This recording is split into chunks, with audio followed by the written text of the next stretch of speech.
Kemiskinan pun ada rahsia, iaitu yang buat kita miskin menurut sistem, dan Apek nak bongkarkan satu persatu. Okey. Bismillahirrahmanirrahim. Alhamdulillahirrahmanirrahim. Assalamualaikum warahmatullahi wabarakatuh. Kita dah bicara rahsia kekayaan. Sekarang kita bicara rahsia kemiskinan. Dia macam terbalik, tetapi bukan terbalik. Kita kena faham. Dan dia agak payah nak terangkan, tapi Apek akan cuba terangkanlah. Okey, dia begini, saya bagi satu contoh ya. Katakan kita simpan duit lah dalam EPF, atau kita kerja, kita dapat pencen. Tipu helah tu, dia satu tipu helah kerana duit kita kemudian akan turun nilai. Ya. Katakan inflasi 4% atau setahun, dalam 10 tahun 40%. Jadi kalau kita simpan duit 100,000 dalam 10 tahun, dia sudah kalau dia naik 140,000 pun 40,000 tu hilang ya? Dan barangan naik.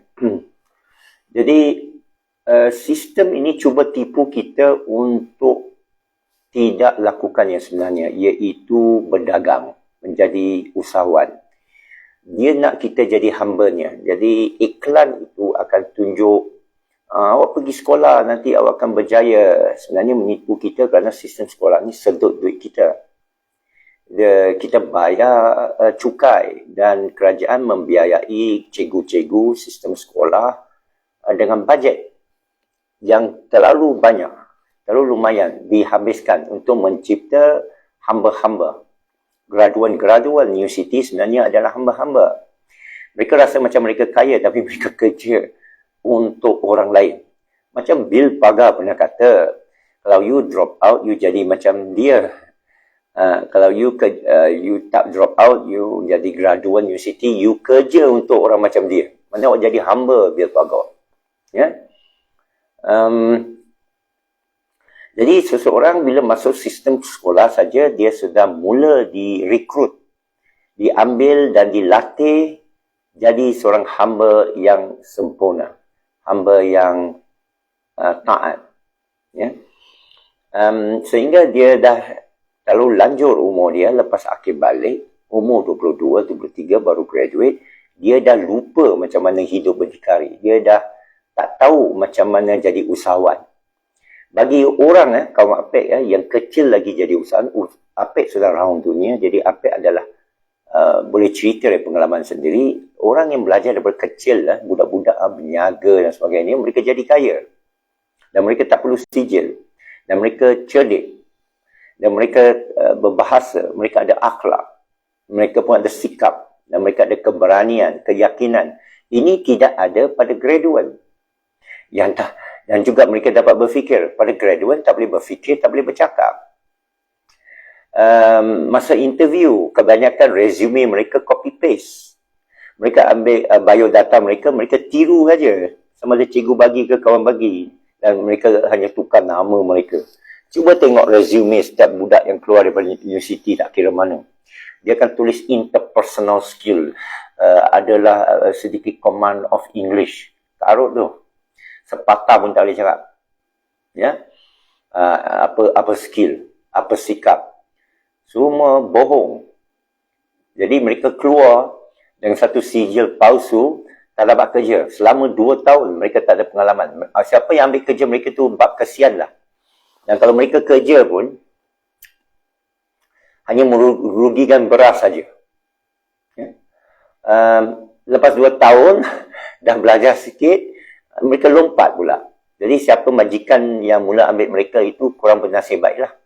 Ya. Jadi sekarang kita tengok ramai orang komplain dia tak cukup duit, barang mahal. Tapi saya nak tanya, barang mahal kerana ada orang jual yang harga yang mahal. Siapa penjual? Orang tengah, orang pengeluar, orang dari negara asing, pengekspor. Mereka kaya raya. Awak tengok sekalian dah. Tengok siapa yang pakai kereta latest. Tengok showroom Mercedes, showroom Porsche, showroom Ferrari. showroom Volkswagen, Audi. Ada. Mereka tak tutup. Bank. Pergi New York, pergi Kuala Lumpur, pergi Singapura, pergi Hong Kong, pergi Guangzhou, pergi Tokyo, ya, pergi Jakarta, besar-besar, pergi shopping kompleks yang jual mahal-mahal. Ramai pelanggan. Ramai orang kaya. Bukan masih ramai orang kaya. Memang orang kaya bertambah kaya. Orang miskin bertambah miskin. Kerana sistem itu menipu kita. Saya dah cakap dah. Bila awak hantar anak pergi sekolah, awak sudah kena tipu dah. Awak akan jadi mangsa bank. Ya? Awak beli kereta, beli rumah semua dengan pinjaman bank. Yang kamu tak mampu bayar. Kad kredit kamu ambil tak mampu bayar. Orang yang kaya raya, dia ambil pinjaman bank, dia boleh rolling duit kerana dia banyak pendapatan, dia nak beli cash pun boleh. Tapi sengaja dia ambil pinjaman bank jangka masa pendek kerana nak lari dari income tax. Orang yang berniaga, tubuh syarikat, dia boleh potong semua, dia belanja apa dulu, apa yang buat. Belanja apa risik semua, guna untuk potong income tax. Bila nak beli rumah saja, declare borang J tu tinggi sikit, baru beli rumah kan. Tapi sekarang tak beli apa, tak declare apa-apa lah. Income tax yang hutang saya, terpotong lebih. Ya. Jadi, saya terfikir, saya terbaca, saya tercetus cerita ini kerana saya terbaca komen orang, oh miskin lah, oh nanti digital lah. Siapa yang kontrol digital? Bukan saja bank, pengeluar gunakan bank. Ya, wah, ni kartel telur mahal. Yang jual telur tu kaya. Bagaimana mereka boleh corner market? Saya dah cakap mafia-mafia ni mereka bergabung. Kenapa kita tak bergabung? Kerana kita sudah disekolahkan. Disekolahkan dalam keadaan berpecah. Ya, maksud kita bangga letak itu apa 4 segi, letak itu jubah, bergambar. Berapa nilai gambar tu?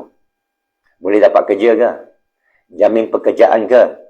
Engkau mesti benci apa ni? Kerana menyatakan yang benar. Tapi terpaksa saya katakan, saya pun tak kisah. Saya dah tua dah. Tapi saya tengok ni, saya ketawa. Saya ketawa masyarakat kita masih terus dimangsakan, dimiskinkan. Ya, saya nak bagi kesedaran. Saya ulangi balik. Untuk kayakan diri sendiri, keluarga sendiri, kahwin awal, banyak anak keluarkan daripada sekolah. Kalau nak hantar sekolah pun sekolah Cina, rendah jenis kebangsaan 6 tahun, dia tak cakap Hawaii, pergi penjaga, letak dia, campak dia masuk pasar malam, campak dia masuk Shopee, TikTok shop ke apa ke, jual barang, ambil barang dari China, ini 2 minggu lagi apa akan pergi Guangzhou. Hantar anak kamu, kalau kamu pergi Guangzhou, ambil barang 1 kontainer balik, pergi jual. 1 kontainer boleh untung 10, 20, 30 ribu ringgit.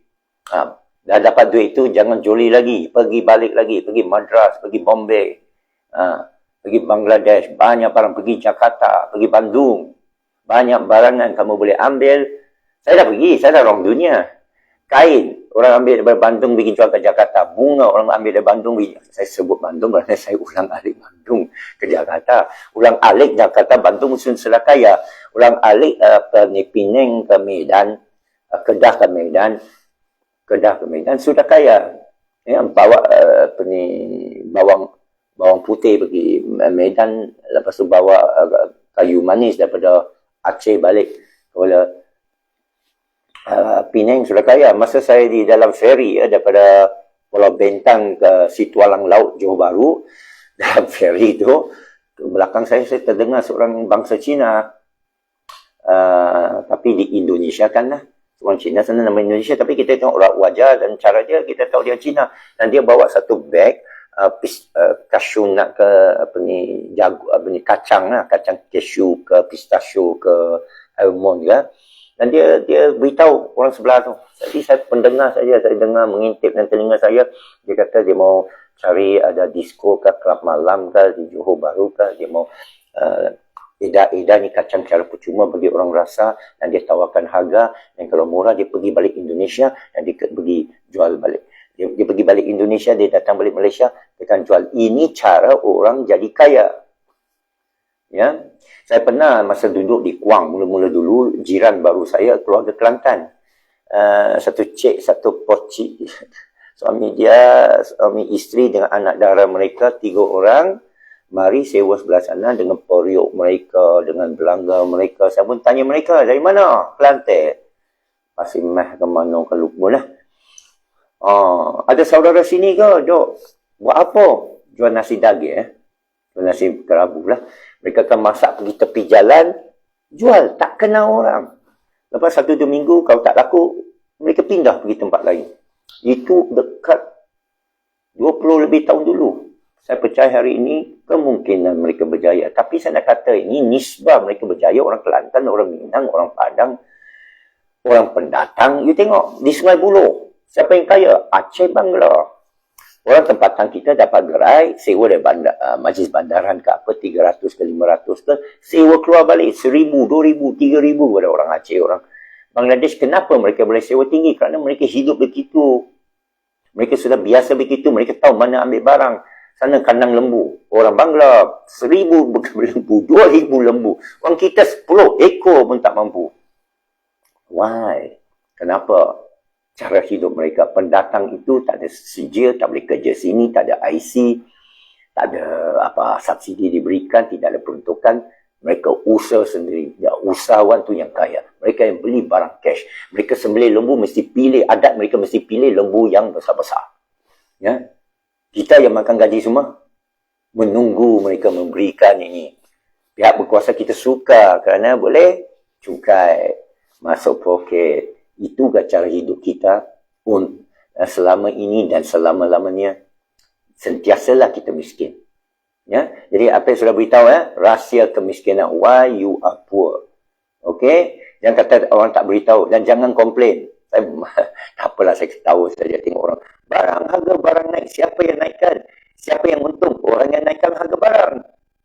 Jadi awak jadilah peniaga pedagang. Kenapa tak boleh jadi peniaga pedagang? Saya akan beritahu kali ke-15. Kerana anda masuk sistem sekolah. Sistem sekolah, sekolahkan kamu jadi cerdik. Palsu tu. Label macam bank Islam lah.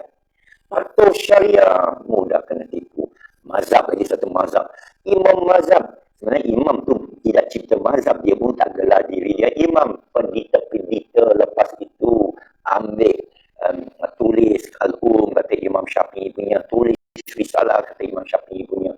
Lepas itu kata Imam Syafi'i kata gini. Tidak, saya cek sejarahnya. Tidak, Imam Syafi'i tak tulis apa. Semua imam tak tulis apa-apa. Mereka tulis sebagai qazi ke, pendapat ke, untuk sekian keadaan. Kerana kita tak boleh tafsir ikut semua keadaan. Kita perlu ijtihad. Tapi kita sudah diajar ditutup pintu ijtihad. Jangan ijtihad. Ikut saja. Bila manusia ikut saja, ikut manusia yang lain.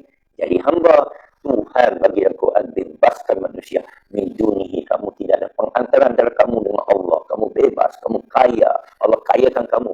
Pertiabaran kamu akan muka bumi. Cari rezeki Allah. Ya, tuntut dari rezeki Allah. Musafirlah engkau. Takutlah Allah. Sedar tentang Allah. Dikurniakan rezeki bagi kamu. Kita tak percaya. Kita kata perlu sijil. Jadi miskin lah. Kebanyakan orang miskin ni pegang sijil. Kebanyakan orang kaya ni tak pegang sijil. Saya cakap tentang middle class. Saya cakap tentang upper class. Dia tengok orang yang kaya-kaya. Saya kenal orang kaya, tuan-tuan. Yang paling kaya saya kenal ni tak ada sijil apa pun. Saya kenal. Ada yang saya kenal. Saudara dekat ke Joker saya kenal. Kawan-kawan saya kenal. Ya, ada orang kata jadi accountant, jadi engineer, dia kaya. Tapi saya jumpanya lagi kaya. Tauke lumbung, tauke bursa. Lagi tak ada sijil. Ya, you tengok CEO TikTok tu. Dia ada sijil, dia belajar UK, dia ada Singapura. Tapi pencipta TikTok tu lagi kaya. Jack Ma. Alibaba. Tak ada sijil. Ya, Jack Ma. Steve Jobs drop out. Bill Gates drop out. Saya cerita tentang orang paling kaya. Standard apa yang tak ada sijil menurut Islam ni bebas. Keluar. Independent. Ada something. Ada kepakaran IT. Bisa peta bercakap tentang bidang itu dengan mudah sekali. Ya. Boleh charge mahal-mahal jika mahu. Ya. Jadi saya seorang yang berjaya, alhamdulillah, yang berkongsi rahsia. Orang lain itu diam saja, jangan bagi tahu mereka. Jangan bagi tahu mereka macam mana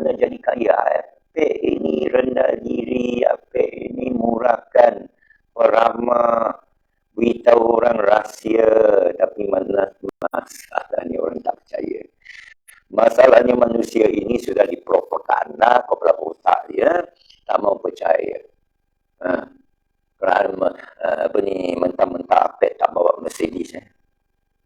Mentah-mentah Apek tak ada harta. Mentah-mentah Apek tak ada pakai kod ya. Apek ni musafir ya, naik basikal saja ya. Musafir. Mentah-mentah Apek ni cerita agama. Mentah-mentah Apek tak ada berbangkan Tan Sri. Maukah? Perlu ke Apek ni bergelar Datuk Sri? Perlu ke Apek ni jadi YB? Perlu ke Apek ni tunjuk duit sini sana? Baru anda nak dengar cakap. Ini ke cara kita cari kebenaran. Ini ke cara Allah turunkan hidayah ke kita. Kita tengok pada lahiriah. Kita sudah gagal berfikir. Jadi, ini saja ceramah saya ini. Berfikirlah apa yang menyebabkan orang kaya dan tidak kaya. Awak sendiri yang zalimi diri sendiri. Dengar ini molek-molek. Kalau boleh 15 kali. Sekian. Assalamualaikum warahmatullahi wabarakatuh.